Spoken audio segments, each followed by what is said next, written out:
রাঙামাটিতে এতিম ও অসহায় শিক্ষার্থীদের মাঝে সেনাবাহিনীর শীতবস্ত্র বিতরণ। আপনারা দেখছেন সমাজের চিত্র টিভি সংবাদ।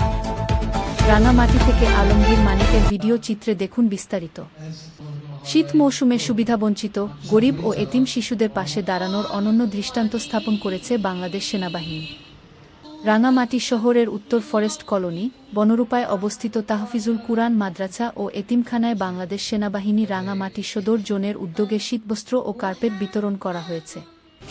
রবিবার সকাল 10টায় আয়োজিত এই মানবিক সহায়তা কর্মসূচিতে প্রধান অতিথি হিসেবে উপস্থিত ছিলেন রাঙামাটি সদর জোনের zone commander lieutenant colonel Mohammad Ekramul Rahat, PSC. তিনি শীতবস্ত্র ও কার্পেট বিতরণ কার্যক্রমের উদ্বোধন করেন এবং শিক্ষার্থীদের সঙ্গে মত বিনিময় করেন। অনুষ্ঠানে বিশেষ অতিথি হিসেবে উপস্থিত ছিলেন মোহাম্মদ রমজান উদ্দিন এবং আবু হুরায়রা নুরানি মাদ্রাসার পরিচালক মাওলানা ইমাম উদ্দিন। অনুষ্ঠানে সভাপতিত্ব করেন আবু হুরায়রা নুরানি মাদ্রাসার পরিচালক হযরত মাওলানা রহমত উল্লাহ।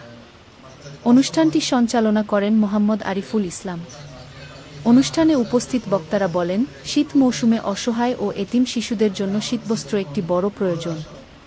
বাংলাদেশ সেনাবাহিনীর এই মানবিক উদ্যোগ শিশুদের কষ্ট লাঘবের পাশাপাশি সমাজে মানবিকতা ও দায়িত্ববোধের অনুকরণীয় দৃষ্টান্ত স্থাপন করেছে।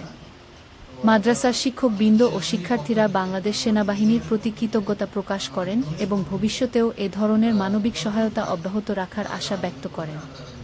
দেশের বিভিন্ন প্রান্তে নিয়মিতভাবে মানবিক ও সামাজিক দায়িত্ব পালনের মাধ্যমে বাংলাদেশ সেনাবাহিনী শুধু দেশের সার্বভৌমত্ব রক্ষায় নয়, মানব সেবায়ও গুরুত্বপূর্ণ ভূমিকা রেখে চলেছে।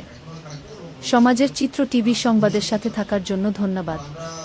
সবার আগে আপনার এলাকার সংবাদ পেতে আমাদের চ্যানেলটিকে সাবস্ক্রাইব, লাইক, ফলো দিয়ে সাথে থাকুন। পরবর্তী সংবাদ শোনার আমন্ত্রণ রহিল।